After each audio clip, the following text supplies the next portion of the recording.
This video is for those of you that have faced either a lot of rejection already in the licensing business, maybe from a music library, maybe from a supervisor, and you're just not getting accepted yet, or you just don't feel like your tracks are up to par yet. You feel like you're still lacking either in your production skills, your mixing skills, or your mastering skills. And you still feel like you have a ways to go before you're on par with the competition out there so that you can actually succeed licensing your music to TV shows, movies, and commercials. About 2 months ago, I released something called the Boot Camp just for syndicate members. And what this was maybe a once in a lifetime deal. I don't know if I'll ever offer it again. It was a lot of work, but I basically said, listen, I know some of you guys are having a lot of issues improving. Okay, so I'm giving you guys a lot of feedback and I'm telling you, try this, try that. You know, this is not working, that's not working. Restructure this. And we do a lot of things in the syndicate to try to help people up their game, essentially. But again, there's always that extra bit of help sometimes that some of us need. Okay, let's just be honest. Some of us just need to get a little bit more of that individualized attention and have somebody go through our session actually and say, okay, let's check out this kick track. Why is this kick sample that you're using not working? Or why is this snare not slapping as hard as it can? And why do these guitars kind of sound a little like they're tinny and like they kind of sound like a soda can? They need to be beefier and bulkier and more spread out stereo and more coming out. So there's a lot of just infinite number of little things that can be looked at in an actual session that can be corrected so that the end output of the track is much stronger.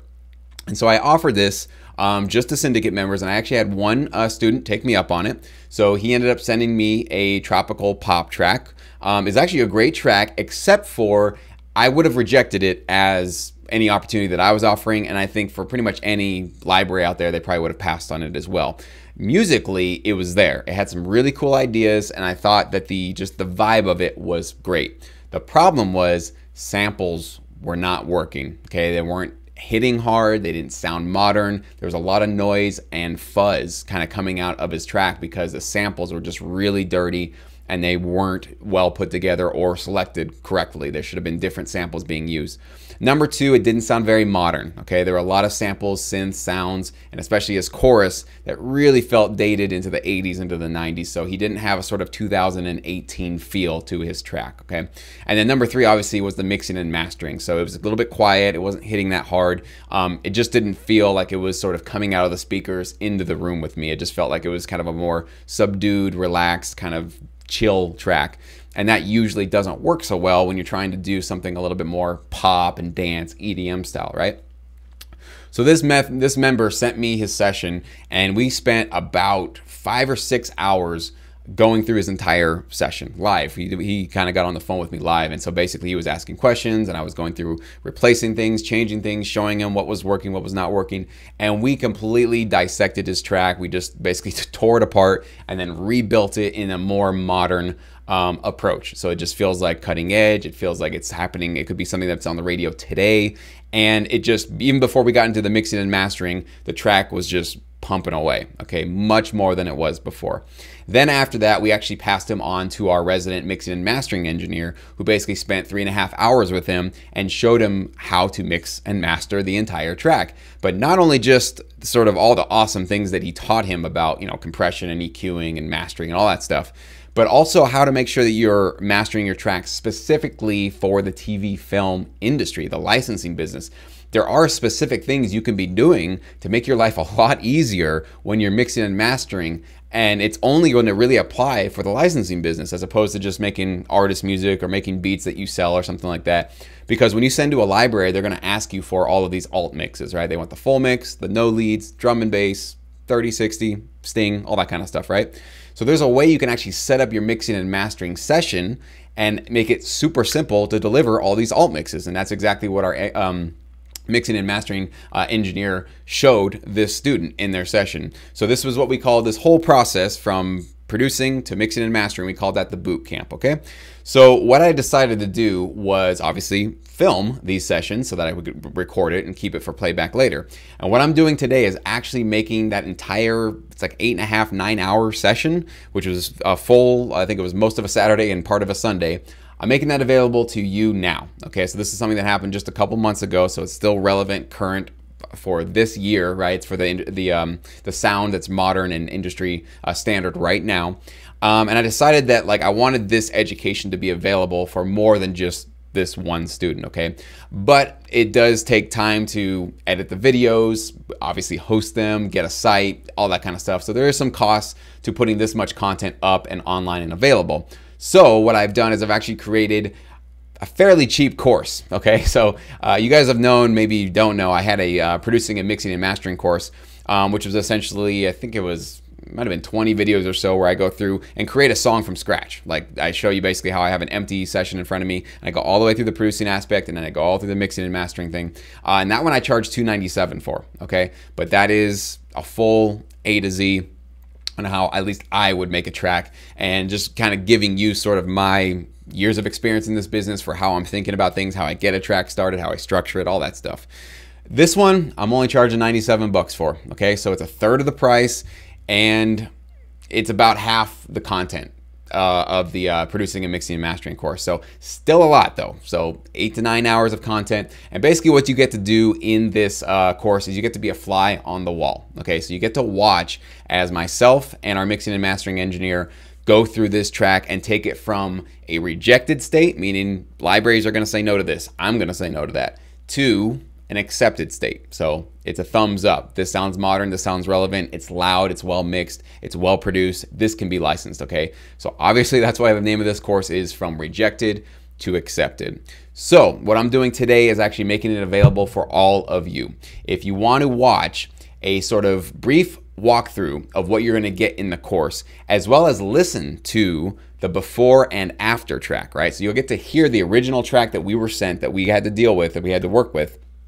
And then we're going to show you the after, the final version after it's been produced and mixed and mastered by myself and our engineer. So you're going to see the before and after. And if your track, after listening to it, sounds, if your music kind of sounds like this before version of the track, this course hopefully is going to show you exactly how we got it to this final version that can be licensed, okay? That's the whole point of this. I was telling the syndicate members that it takes time to train your ears, okay? A big part of succeeding with music licensing is having great ears that understand it just intuitively, what's the right kick sample to use? How do you get your guitars to sound better? You know, what synth is the most modern, cutting edge? Like some of this stuff eventually becomes just second nature because you've been doing it so long. But it came from a lot of ear training, a lot of feedback, a lot of like, well, let me submit something and see if it works. Yeah, I'm not getting any acceptance on that, so I got to try something else. Sometimes it's sort of an A/B process, but as you keep doing that and maybe get some really valuable feedback, you can start training your ears a little faster than most musicians tend to do. Some of my older subscribers can probably attest that it can take decades to really finally train your ears. I mean, and you never fully do it. I mean, I'm still doing it now. We all are continuously on a process. But this course, with its 8+ hours of content, is meant to sort of push you forward, hopefully 6 months, maybe a year forward in terms of training your ears for some very specific things you should be looking out for, including like problem frequencies. There's a lot of problems with problem frequencies that I get from a lot of submissions. Bad samples, that's still the #1 issue. I'm telling you, if you're not finding success yet, you're using bad samples, I mean, you're not getting accepted by libraries, or you just don't feel like yours tracks, you just listen to like a modern pop track and you listen to yours and you're like, yeah, mine's not really there. Samples are probably the #1 reason. So we talk a lot about that in this course all the way through. And so it's a complete sort of A to Z on, you get to sort of jump into my brain for a couple of hours and into my ears and really understand the philosophy of why I do what I do, why I switch out a kick when I think it's not working, why this reverb is adding more noise than it's adding a nice little feeling or a roomy vibe to the track, why the chorus as it was sounded 80s, and why when I did the new chorus, why did I choose the chords that I did, why did I choose the rhythm that I did, why did I choose the sounds that I did, right? So these are all the things that you're going to basically get to plug into my brain as if we were in the Matrix and kind of really understand my perspective on it. And now, why should you do that? Well, maybe you shouldn't, but I do have some expertise in this industry, okay? I've been doing this for 8+ years. It's coming up to my 10-year anniversary, actually, of just getting started. And it's been my full-time income for many, many, many years. And so I made a lot of mistakes. I spent the first couple of years making not so great music, and those tracks did not get me so many placements. It's not until I've sort of figured out and made a lot of those mistakes that I started realizing, okay, what works better, what's the better way to spend my time? If you're going to be producing tracks, you might as well produce something that's going to be licensed, right? Why produce stuff that's not going to get licensed and sit on the shelf? Spend your time wisely. And so that's essentially why I'm doing all of this. It's just to try to save you that headache of the first couple of years of making just awful music that's not going to get placed. Maybe a library takes it, but it just sits on their shelf and it doesn't go anywhere. That was my early career. And it's a big waste of time, and you don't have to, okay? I'm here to make sure you don't have to do that. And that's another big part of what this course is about. So if you want to enroll, just click on that link below. You can get started instantly. You're going to get instant access to all of the videos. So you're going to get logged into a membership page and get instant access. I do accept PayPal payments, but here's the thing. Very important. If you use PayPal, email me, jesse@syncmymusic.com immediately, because I will have to manually add your email to get access to this course. Okay, my system, how it's set up, if you use my main credit card processor, it'll just automatically happen. You can just go right into the course. We don't have to interact. You're just going to go straight to the course.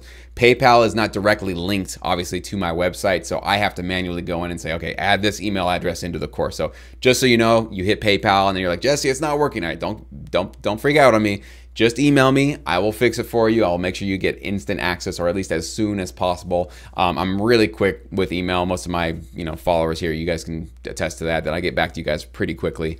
So again, if you want to check it out, you can check it. And also, last thing, with the video below, when you click on that link, you'll get to a video.